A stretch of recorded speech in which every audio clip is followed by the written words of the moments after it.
नमस्कार।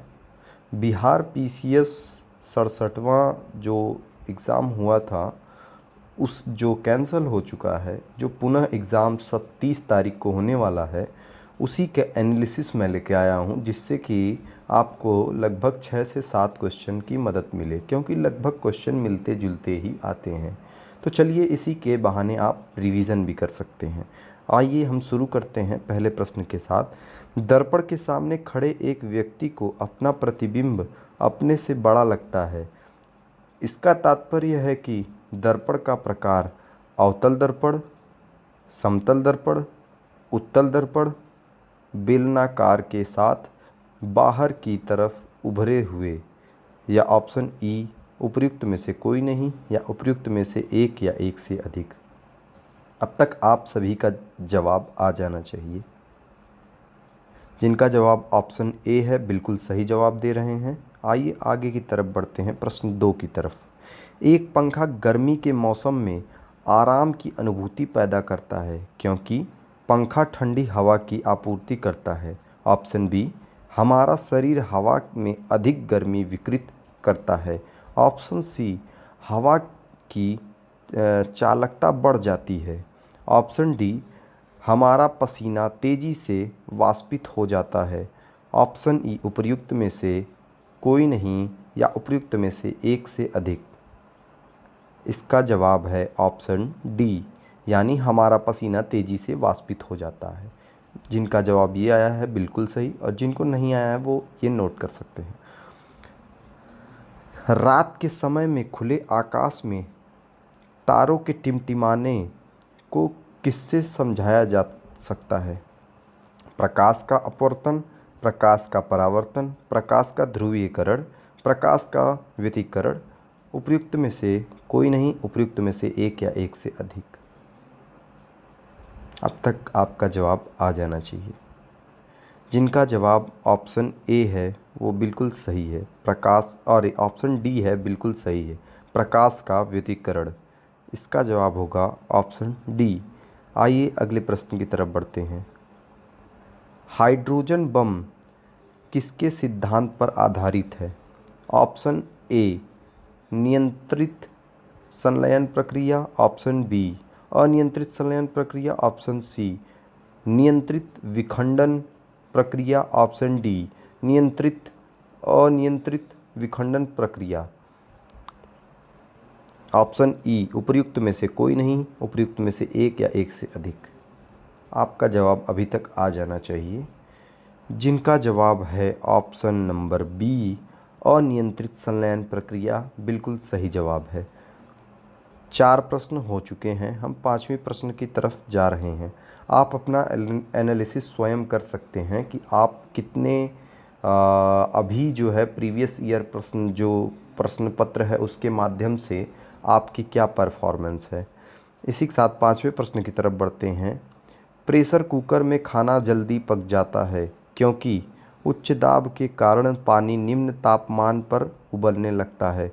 उच्च दाब के कारण पानी उच्च तापमान पर उबलने लगता है। ऑप्शन सी कम दाब के कारण पानी कम तापमान पर उबलने लगता है। ऑप्शन डी निम्न दाब के कारण पानी उच्च दाब पर उबलने लगता है। ऑप्शन ई उपर्युक्त में से कोई नहीं, या उपर्युक्त में से एक या एक से अधिक। ऑप्शन बी बिल्कुल सही है, उच्च दाब के कारण पानी उच्च तापमान पर उबलने लगता है।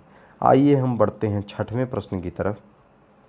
यदि रेफ्रिजरेटर के दरवाजे कुछ घंटों के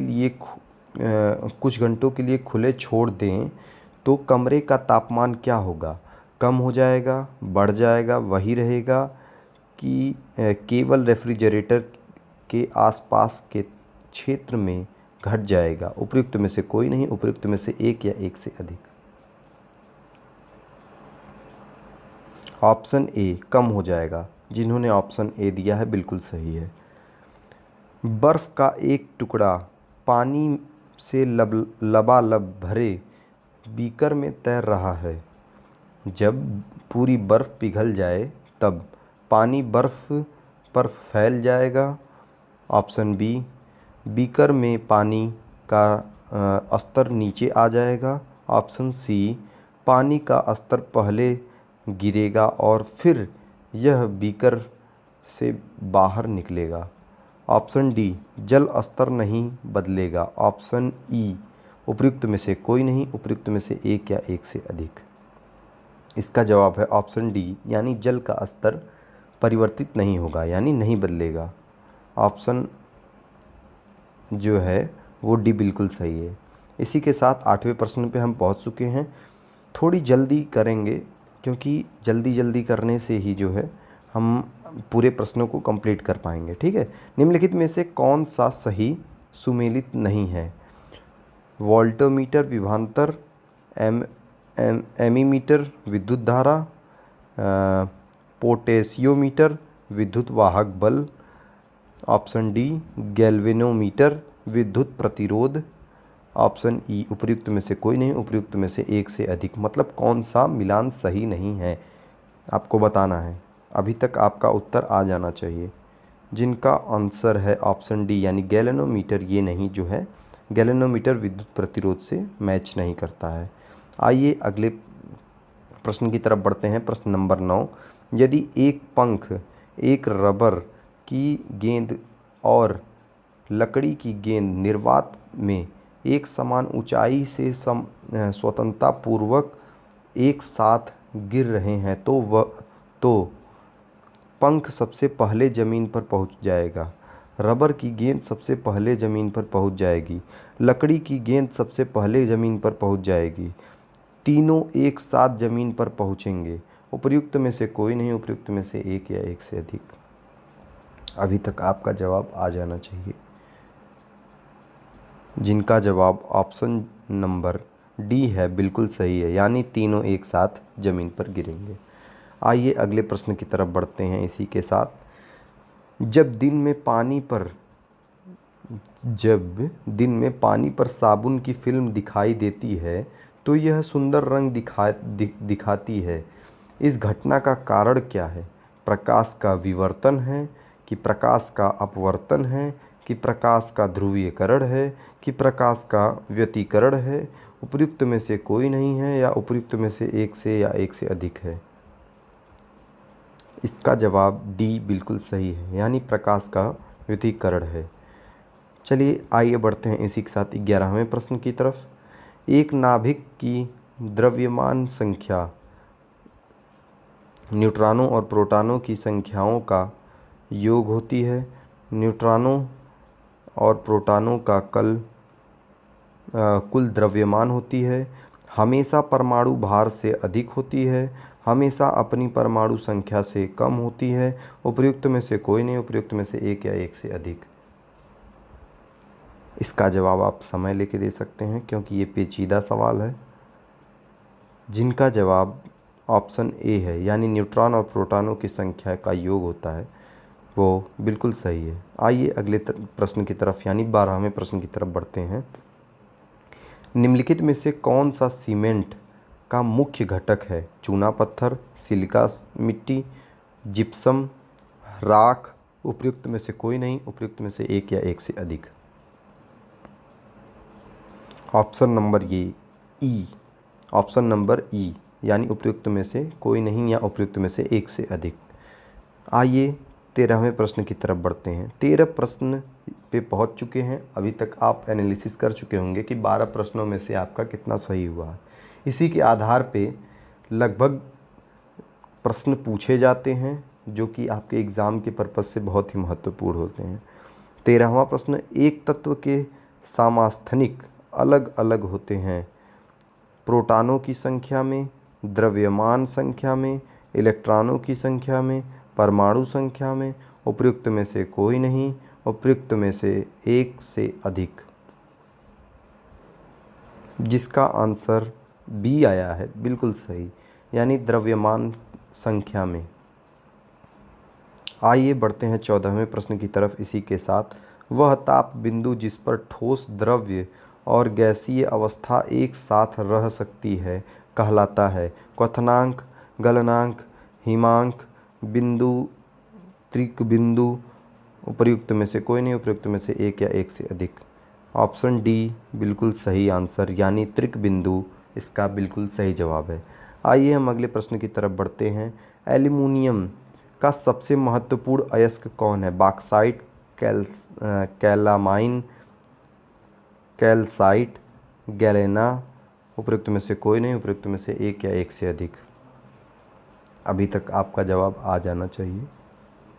जिनका आंसर आ चुका है ऑप्शन ए बिल्कुल सही है, बॉक्साइट इसका बिल्कुल सही आंसर है।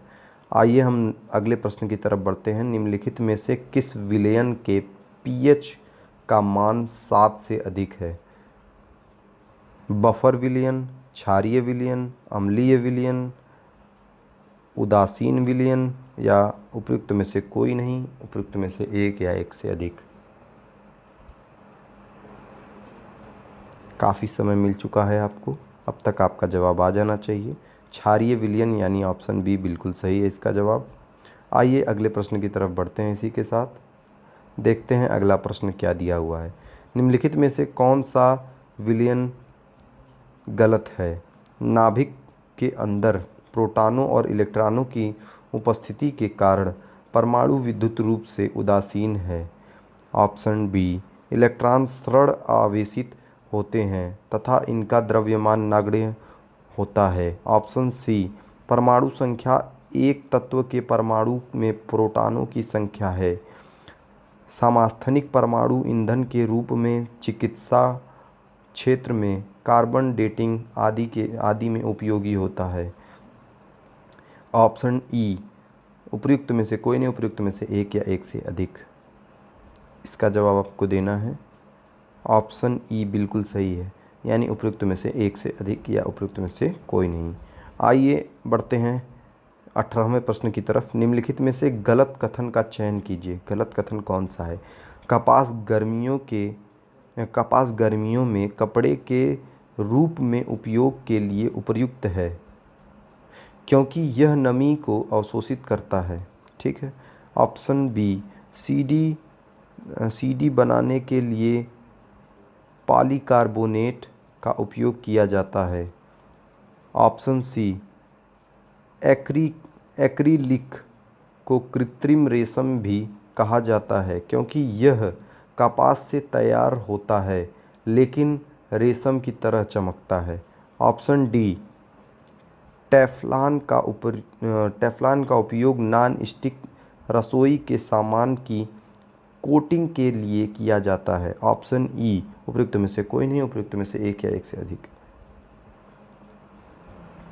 कौन नहीं है ये ध्यान दीजिएगा, गलत है या कौन नहीं है, इस तरीके का प्रश्न लगभग पूछे जाते हैं बीपीएससी में, और लोग कौन है ये समझ के मार देते हैं, ज़्यादातर आंसर उनका गलत हो जाता है। अभी तक आपका आंसर आ जाना चाहिए, और जिनका आंसर आया है ऑप्शन सी यानी एक्रिलिक को कृत्रिम रेशम भी कहा जाता है, ये गलत है क्योंकि यह कपास से तैयार होता है लेकिन रेशम की तरह चमकता है। ये बिल्कुल गलत जवाब है। ठीक है, आइए हम नेक्स्ट प्रश्न की तरफ बढ़ते हैं, यानी प्रश्न नंबर 19। ग्रेफाइट और हीरे के बारे में निम्नलिखित में से कौन सा कथन सत्य है? उनके पास एक जैसी क्रिस्टल संरचना है, उनकी कठोरता समान है, उनकी विद्युत चालकता समान है, वे एक समान रासायनिक प्रतिक्रिया से गुजरते हैं। उपयुक्त में से कोई नहीं, उपयुक्त में से एक या एक से अधिक। मैं 19वें प्रश्न तक पहुंच चुका हूं आपके साथ, और आप अभी तक साथ बनाए हैं उसके लिए बहुत बहुत धन्यवाद। और आपके लिए ये एग्ज़ाम के लिए बहुत ही महत्वपूर्ण होगा। जिनका जवाब आ चुका है 19 का बिल्कुल सही है, डी जवाब, वे एक समान रासायनिक प्रतिक्रिया से गुजर सकते हैं। आइए 20वें प्रश्न की तरफ बढ़ते हैं। निम्नलिखित में से कौन सा तरलीकृत पेट्रोलियम गैस का प्रमुख घटक है? Methane, ethane, propane, butane. उपयुक्त में से कोई नहीं, उपयुक्त में से एक या एक से अधिक। ब्यूटेन जवाब यानी ऑप्शन डी जिसका है बिल्कुल सही जवाब है।